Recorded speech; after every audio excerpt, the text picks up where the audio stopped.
김상조 위원장을 임명했고요. 그러면서 이렇게 얘기했습니다.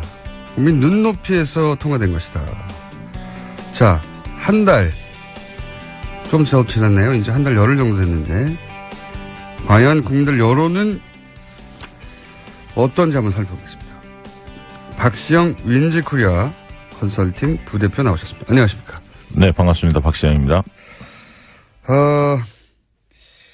이게 여론조사가 이 인사 관련해서 몇 번 있었잖아요. 예. 그렇죠. 한 세 군데에서 결과가 발표됐습니다. 근데 제가 이제 특이하다고 경향성이라고 할까요?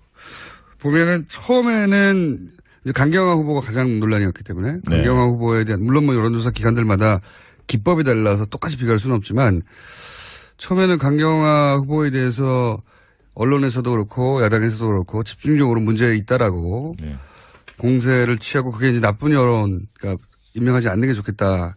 근데 이제 청문회 거치면서 본인의 해명 그리고 나서 이제 그 사람들이 직접 찾아보기도 하고 그러면서 여론이 점점 좋아지는 방향으로 바뀌고 있는. 네. 맞죠? 제가 파악한 게. 네, 맞습니다. 지금 한국 리서치가 한국일보하고 7일날 8일날 조사한 게 있었고요. 네. 그 다음에 이제 9일날 10일날 KSY가 조사한 게 있었고 리얼미터가 9일날 조사한 게 있었습니다. 네. 근데 이제 직접적으로 비교하기 좀 뭐한 게 한국 리서치와 한국일보는 조사 방식이 좀 달랐습니다. 그러니까 질문 방식이 다른 거죠. 나머지 두 군데에서는 임명에 동의해야 하느냐 마냐 이렇게 물었고 한국 리서치 같은 경우는 자질이나 도덕성을 갖췄느냐 못 갖췄느냐 좀 보기가 좀 달라서 직접 비교하기는 좀 그렇습니다. 그렇죠. 네. 그래서 한국 리서치의 경우에는 이제 찬반이 좀 엇비슷하게 많이 나왔었죠. 그리고 무응답이 한 30% 가까이 나왔었고요. KSY나 리얼미터의 결과를 보면 긍정적인 여론이 훨씬 높습니다. 네. 경향성은 시간이 지나면서 참 큰 문제가 있는 줄 알았는데 문제가 없는 것은 아니나 뭐 이 정도면 그 후보로 임명해도 큰 문제, 그러니까 임명을 해도 그렇게까지 결정적이지는 않은 거 아니냐 이렇게 여론을 바뀌어가는 과정이었던 것 같아요. 네. 특히 이제 김상조 후보의 경우는 뭐 여론이 그닥 나쁘지가 않았습니다. 계속 우호적이었다 더 좋아졌죠. 청문회를 거치면서 많은 의혹들 신상 털기식 의혹 제기가 많았지 않습니까? 청문회에서 그것들이 많은 부분 해소가 됐고 또 능력과 자질에 대해서 잘 검증이 됐다라는 검증이 된 것을 보여줬죠. 준비된 후보라는 걸 보여줬기 때문에 워낙 대응을 잘했어요. 예, 워낙 대응을 잘했죠. 그래서 김상조 후보의 경우는 상당히 찬성률이 높고요. 다만 이제 강경화 후보의 경우에는 청문회에서 본인이 가지고 있는 걸 다 보여주진 못했죠. 예, 그러다 보니까 논란이 계속 좀 지속이 됐는데 위안부 할머니들, 피해자 할머니들의 지지선언 그리고 전직 외교부 장관들의 지지선언 이런 것들이 좀 잇따르면서 외교부 노조 지지선언 예, 그리고 실질적으로 굉장히 파격적인 인사 아닙니까? 예, 이런 그런 상징성도 있고 무엇보다 이렇게 후보들이 대응한 것도 있고요. 두 번째는 야당의 책임도 큽니다. 그래요. 야당에서 반대를 위한 반대한다. 이런 어떤 인식들이 강하기 때문에. 그 야당의 짜증난 거죠. 전략적 전술적 실패예요. 그렇죠.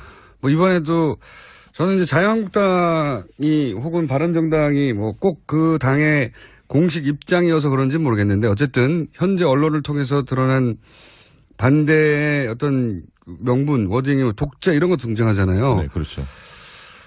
이게 공감대를 얻어낼 수가 없거든요. 네. 그리고 지금 잘 아시겠지만 인수위 없는 상황에서 한 달을 막 지났는데 허니문 기간이고 대통령 지도 역대 최고치를 기록하고 있습니다. 이런 세 가지 요소가 있는 거죠. 대통령에 대한 전폭적 지지 흐름, 야당에 대한 태도에 대한 못마땅함, 그리고 후보자가 청문회에서 보여준 어떤 모습들, 그리고 그 뒤에 지지선언이 잇따른 어떤 이런 것들이 맞물리면서 지금 긍정적인 여론이 상당히 높아지고 있습니다. 여론이 개선돼 있는 거죠. 그리고 또 한 가지는 이제 굉장히 과거와는 유권자 그 패턴이, 그 행동 패턴이 달라진 것이 어떤 특정 정치 상황에 대해서 아무래도 이제 최근에 촛불을 겪고 그리고 본인들의 힘으로 직접 대통령을 탄핵하고 그리고 새로운 대통령을 탄생시키기까지 이 과정 전체를 본인들이 직접 매일매일 지켜봤잖아요. 참여도 엄청나게 높아요. 그래서 청문회 영상을 당일날 바로 보지 못하더라도 나중에라도 찾아보는 사람들이 엄청나게 늘어났습니다. 그렇죠. 그러다 보니까 확인하는 거예요, 본인이 직접. 예전에는 언론에서 논란이 크게 됐다, 문제가 됐다고 하면 그렇게 받아들이고 끝났는데 지금은 직접 확인하거든요.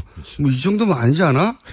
그러면서 여론이 개선되어 가는 부분도 좀 있습니다. 그렇죠. 이게 정치 효능감이라고 하는데요. 내가 참여했을 때 세상이 어떻게 바뀔 수 있다라는 그런 확신들이 굉장히 중요한데 그게 이제 촛불시에서 보여줬고요. 또 대통령 선거에서 그분들이 정권 교체를 바랬기 때문에 그것들을 확인하면서 지금 이제 정치에 대한 관심 같은 경우 굉장히 높아져 그렇죠. 있습니다. 내가 움직이면 실제 바뀔 수 있다는 네. 증거를 최근 거의 7, 8개월간 연속으로 봤기 때문에 네. 사람들이 예를 들어 시정연설의 동영상을 찾아본다는 건 과거에 상상할 수 없었어요. 그거 왜 봅니까? 뭐하러 봐요? 예. 했겠거니 했지. 근데 지금은 그런 영상 계속 찾아보거든요. 그렇죠. 그러면서 이때 이 말은 내가 동의가 안 되네 혹은 이거는 굉장히 잘했네 이러면서 언론을 통해서 간접 정보를 얻는 게 아니라 다이렉트로 정보를 취득해가지고 자기가 평가를 내려요. 그렇죠. 그리고 그런 사람 숫자가 많습니다. 아주. 네. 그리고 특히 이제 거기에는 대통령이 5.18 메시지부터 시작해서 현충일 때 그 메시지도 굉장히 감동적이었고요. 그런 어떤 과정들을 겪으면서 이 놓치고 있으면 주변 사람들 이야기하다가 뒤처지는 느낌이 들기 때문에. 그러니까요. 예. 관심 많이 갖고 과거에 있죠. 연예 정보 소비하듯이 네. 이 정치적 이슈들을 소비하기 시작한 유권자층이 엄청나게 많습니다. 이 변화된 환경을 미디어가 못 따라가고 있어요. 그렇죠. 예. 그래서 미디어들은 과거하고 비슷한 양상으로 보도를 하는데 성이 안 차는 거예요. 사람들이. 그래서 네. 요즘 미디어도 욕을 많이 먹고 있다. 예. 발언 조심해야 합니다. 체크해서. 예. 자, 전반적으로 그러면 한 달 취임부터 지금까지 한 달 한 열흘 가까이 지난 동안에 문재인 정부에 대한 지지율의 어떤 변화랄까요? 이건 어떻습니까? 국정 지지도는 크게 변화한 것 같지는 않아요. 갤럽에서 조사가 뭐 84, 82 계속 그렇게 나오지 않습니까?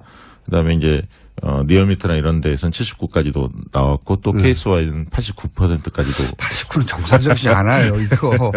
예, 굉장히 아무튼 역대 최고치를 기록하고 있는데 아무래도 이제 이 청문회 이 과정을 통해서 이제 어쨌든 김상조 임명을 강행했고 또 강경화 내정자 후보자의 경우에도 강행할 그 뜻이 있음을 그 표명을 분명히 했고 했죠. 분명히 했고 금주내에 아마 처리할 가능성이 있어 보이죠. 그렇다면 이제 상당히 야당과의 냉각기는 불가피하고 대치전선이 굉장히 가파를 텐데요. 일부 조정은 조금 있을 수는 있습니다. 그러다 보면 다만 이제 민주당 지지도 워낙 높기 때문에 50%를 넘어가고 있기 때문에 쉽게 그 국정 지지도 또한 일부 조정은 있겠지만 급격하게 빠지지는 않을 것 같고요. 특히 6월 말에 있는 그 한미 정상회담 그런 경우에는 정상회담의 경우에는 잘 치르면 지지도 오르게 돼 있습니다. 거의 모든 정상회담은 플러스 요인이죠. 예, 플러스 박근혜 요인이죠. 전 대통령도 항상 그랬어요. 네, 특히 또 대통령 물론이고 강경화 장관이 지명이 됐을 경우에 어떤 활동을 하느냐에 따라서 굉장히 또 우호적 정서가 형성될 수 있기 때문에 그건 그런 측면들을 여러 가지 고려했을 때 6월 말까지 지지도가 크게 출렁일 가능성은 없다. 소폭 하락 내지 뭐 정체 이렇게 될 것 같습니다. 유지된다고 봐야겠죠. 정체보다는. 예. 6월 말에 근데 또 정상회담이 있으니 뭐 약간 소폭 하락했다 하더라도 다시 많이 할 것 같고. 네. 그러면 사실 대통령이 취임하고 나서 한 달 이내에 이런 인사 문제를 거치면서 보통 지지율이 추락하기 시작하거든요. 그렇죠. 과거의 전례를 네네. 보자면. 그래서 야당들이 그렇게 이제 그 인사들을 못 잡아먹어서 안달인 거예요. 거기서 대통령을 직접 타격할 수는 없지만 대통령이 그 지명한 사람들의 하자들을 찾아내고 그것이 봐라 정권 자체가 이렇게 하자가 있다. 네. 이렇게 이미지가 연결되는 게 지난 민주당 야당 시절에서도의 전략이었고 그게 네. 뭐 적절히 성공했었어요. 과거에. 이번에 왜 안 통하는 걸까요? 잘. 그러니까 지금 이제 대선이 끝난 지 한 달밖에 되지 않았습니까? 네. 안 되지 않았습니까? 그리고 대선에 대해서 격차 굉장히 컸잖아요. 네. 사실. 그런데 야당의 모습을 보면 어떤 당 내부의 그 분란의 소지를 차단하고 이완된 지지층을 결속시키기 위해서 대통령의 정부 여당을 때리는 거거든요, 사실은. 그 임진왜란인데 일본에서 내부에 문제가 있을 때 예. 이제 그러다 보니까 국민들이 볼 땐 지금 좀 반성하고 쇄신 작업을 해야 할 때인데 야당을 볼 때는 그런 모습이 좀 안 보인다는 거죠. 사실 이제 그러다 보니까 야당에 대해서 어떤 아까 얘기했던 인사 문제에 대해서 전략도 좀 잘못됐죠. 모두 반대하는 느낌이 들지 않았습니까? 모조리 다 환자는. 예. 그러다 보니까 발목 잡기로 비춰진 측면도 있고요. 이러다 보니까 국민들이 볼 때는 지금은 문재인 대통령한테 좀 힘을 실어줘야 할 때가 아닌가 이렇게 좀 보고 있는 것 같습니다. 저는 야당이 이게 그 독재 얘기 나오면서 이게 너무 게으른 워딩이다라고 생각했는데 야당의 힘은 사실 여론이거든요. 그렇죠. 예. 그 법적인 권한은 대통령에게 있지만 대통령이 청문회 채택 안 되더라도 모조리 다 임명할 수 있지만 가끔 가다가 낙마시키는 경우가 있거든요. 지금까지 한 두세 명 정도 된 것 같은데 제 기억에. 네. 청문회가 있은 이후로 청문회 보고서 채택 안 됐는데도 대부분은 다 임명했고 낙마한 경우가 두세 번 정도 있는데 그때는 여론이에요. 여론의 힘. 그렇죠. 국민 여론이 반대를 하면 그렇죠. 대통령이 고집하기가 굉장히 곤혹스러운데. 왜냐하면 그 사람을 임명해버리면 그 사람은 임명되지만 본인의 지지율이 떨어지니까. 그렇죠. 근데 지금의 경우는 그렇지 않다는 거죠. 그게 야당이 잘못하고 있다는 겁니다. 그렇죠. 자기들끼리 화낼 게 아니라 사람들에게 같이 화낼 수 있도록 이유를 설명하고 끌고 가서 결국은 압박을 해야 되는데 갑자기 독재다 그러고 튀어나가니까 네. 그리고 사실 김상조 무슨 소리야 이렇게 되는 거죠. 김상조 후보자의 경우에는 국민적 지지도 높았지만 재벌 저격수 그런 측면에서 그 공정과 정의가 시대 정신이었고 재벌 개혁을 해야 한다는 국민 여론이 높았기 때문에 가장 적임자라고 본 건데 거기서부터 발목을 잡으니까 국민들이 동의하지 않는 거죠.